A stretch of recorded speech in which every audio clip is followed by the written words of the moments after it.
Many things can make up a mobile suit, from its design, its purpose, and the pilot, but also the arsenal. For a mobile suit's arsenal can be as iconic as the machine itself, be it range, like the beam magnum to the unicorn, melee, such as the beam scythe to the death scythe, or some cool doodad, like the exam system to the blue destinies. But today, let's highlight the shield.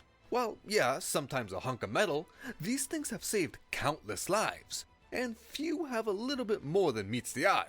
So let's look at not the 10 strongest, practical, or effective shields, but just 10 cool ones. 10 in not really any particular order, that are just neat, and show how diverse and unique shields can be in Gundam. Let's start with the original Gundam, with its large shield. Yeah, it's simple, but that's the best part. It's just a shield. And through the Gundam's and Amuro's journey, this shield put in so much work. Simple design, it's about half the size of the Gundam. It has a stupid little slit up top for peeking, and it can take some serious punishment. It is perfect. Yeah, if you watch the original anime, you'd think this shield's made out of like cardboard or something from how many times it gets destroyed. I mean, you'd think White Base is 30% spare shields with how many Amuro goes through, but this is just a testament to its reliability. I mean, can you blame it when it's constantly taking zaku machine gun shots, which is basically a full auto M1 Abram? Zeon threw everything at the Gundam, and in between them is the oh so reliable shield, ready to take it face first. This thing has easily saved Amuro in the Gundam's life oh so many times, and let's give it the respect it deserves. Now, let's not forget Amuro has no problem making this thing a projectile, hucking it when need be, which he did probably more times than he should. I wonder if Bright ever got mad at him for that. A true classic that would start the trend of mobile suits carrying shields, so let's get into more of them. For another classic, we have the ground-type Gundam Small Shield, a beautiful hunk of metal with a versatile design, used famously on the ground-type Jim and Gundam. The shield was made with Earth's terrain in mind. While losing size, the shield would not get in the way when going through mountainous terrains or dense forests, and it's still big enough to cover important parts, such as the cockpit, just fine. But that's not all. It doubles as a tool. With the pointed end, it can act as a striking weapon, or it can be planted in the ground, not only for protection, but to stabilize the barrel of its 180mm cannon, doing its iconic pose. Which is funny, while always shown like this, it never did this in the anime. The opening of 08th MS Team, we see a brief scene that looks like it's resting the cannon on top of the shield, but if you focus on it, the shield is way too big, because it's in the foreground while the Gundam is farther back. This pose and the ground type go hand in hand.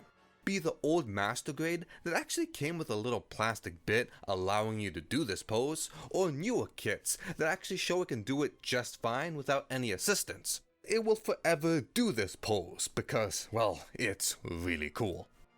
So, when you think of a knight, what comes to mind? Its armor? Its sword? Or its shield? Well, it depends the knight, depends the era, depends what kind of armor we're talking about, so this intro kind of falls flat. But anywho, let's look at the Gyan, with its decently sized shield. A nice round thick slab of metal. This thing is thicker than you think, but with a heavy close-range mobile suit like the Gyan, it's needed, allowing him to close the gap, bash the enemy, or stiff arm a swing. But we do have a little surprise. The Gyan shield has integrated weapons built into the shield. If not the first ever, it's the first shown shield in Gundam to have this. And throughout Gundam, not just Universal Century, but every other universe, integrated weapons in shields became more common and more diverse. Cause, well, who doesn't want a shield with a bonus? Anyways, he has two weapons attached to this thing. On the outer rim, we have the micro needle missiles, small explosives that can be shot in a flurry. This would be the Gyan's only range weapon. And in the center, we have hide bombs, floating mines that can be dispersed. It's two odd choices. I can vibe with the outer rim micro missiles, But the hide bombs, yeah, you can cover areas leading the enemies into them or making your escapes harder to follow, but personally, I'm not too big of a fan of blocking with a shield full of explosives. Still cool though, shout out to the Gyan's family, all of them have cool shields. Guy rules and is the reason we forgive Makuve for all his sins.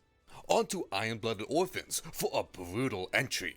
The Gusion Rebake Full City, a mobile suit that looks like it doesn't even have a shield, which you'd be kinda correct, but it does carry a large back skirt that can be detached and act as a shield. Cool.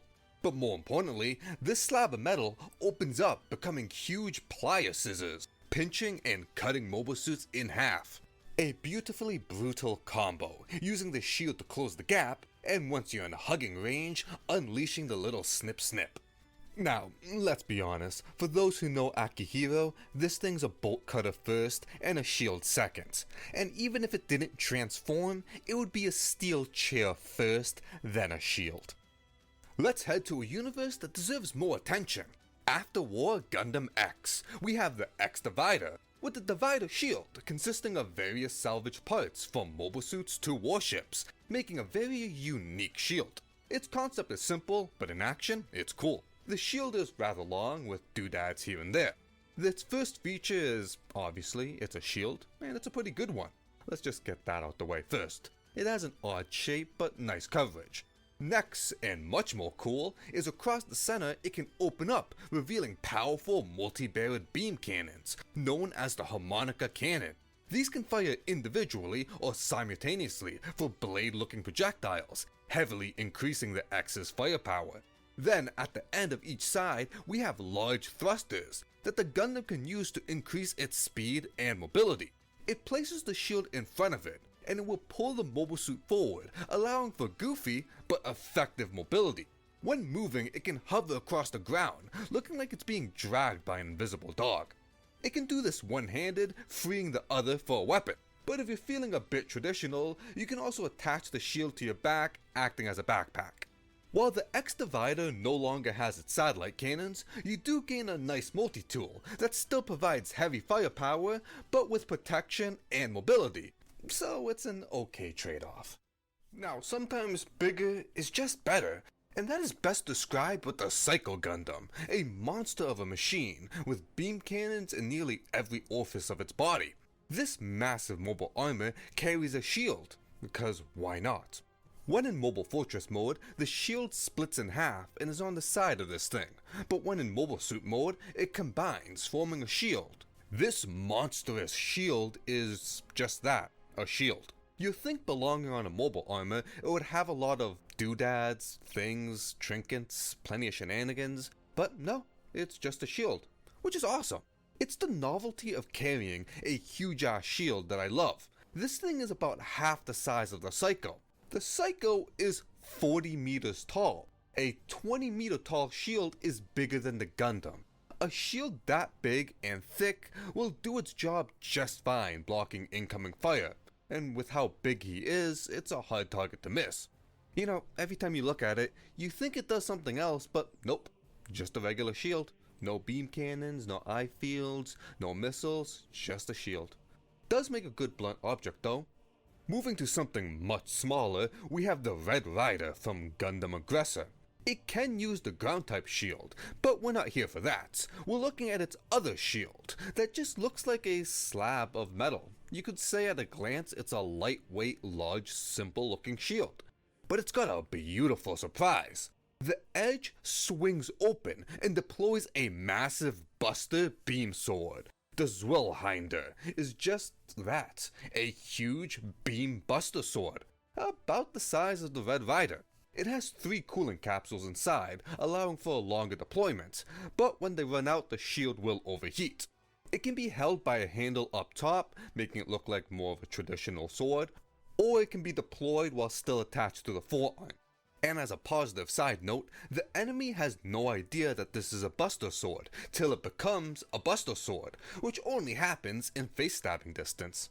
You know what, sometimes you don't need a fancy schmancy shield, with doohickeys and trinkets. Sometimes just a big thick thing of metal does the job just fine. and the Thunderbolt 8 guy is a great example. We have two instances of them using shields. First is one using the shoulder armor of a zaku cannon, a simple, large cross shape, gives good coverage while you lay down fire, cool. And another looks like a hunk of metal, but it's actually the head of a Gog, making a lightweight, small shield. And paired with a melee weapon, lets the 8 guy protect itself while closing the gap. A great use of leftover scrap, good for Xeon on reducing, reusing, and recycling. Truly people who care about Mother Nature. But we're not done with amphibians just yet. We have the High Gog, which used the Gym Code District type as a shield for a very brief time. I just wanted to bring that up to bring it up. But on a serious note, if we go far into the future, we see the Carmen, which is an amalgamation of mobile suits. But on its hand, it has a familiar shape, and it's actually the Egu guy's head. With mobile suits being smaller in the future and the Egu guy just being big, his hand looks like a massive anchor. Now, this Egu guy head isn't just a improvised melee weapon, it's actually a shield. They added a beam shield inside the Egu guy's head, so it technically counts as a shield. Well, a beam shield holder, but we count those. There are big shields out there. Then there's the GPO2s, massive, intimidating, a odd shape. Very much like the mobile suit that wields it. It sticks out. But this isn't just a shield. And no, this time there's no hidden weapon. With its size, yeah, it can protect the GPO2 from incoming fire and melee, but its main purpose is to protect the GPO2 from itself. The GPO2 has a little toy called the Atomic Bazooka, which can fire nuclear warheads. But it's Gundam, so they're super duper nukes. Now, there's a problem. The blast of the nuke is massive, and the bazooka can't fire it far enough to keep the GPO2 safe. So the solution? Give it a massive shield.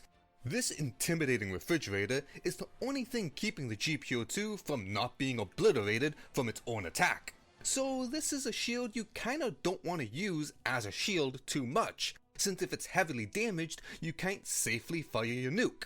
Everything about this giant menacing refrigerator is awesome.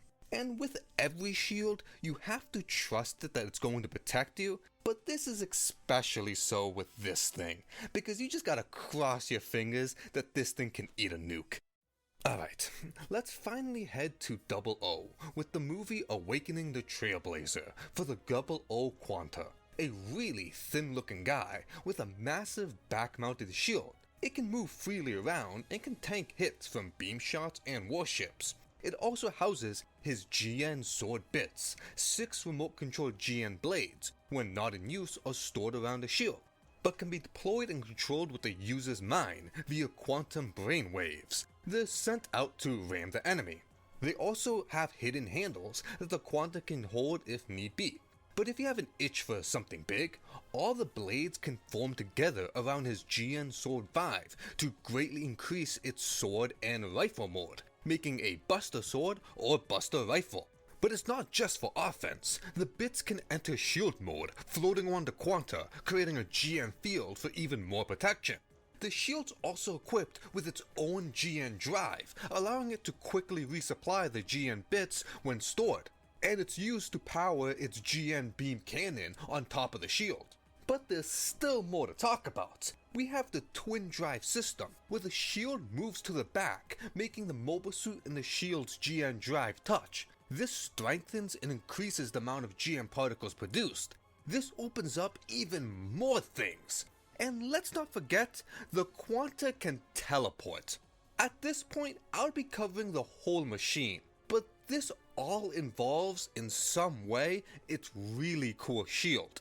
This thing does so much. They really crammed as much cool shit as possible on one machine just for a movie, and made its shield just do everything, cause why not? It probably files your taxes while we're at it.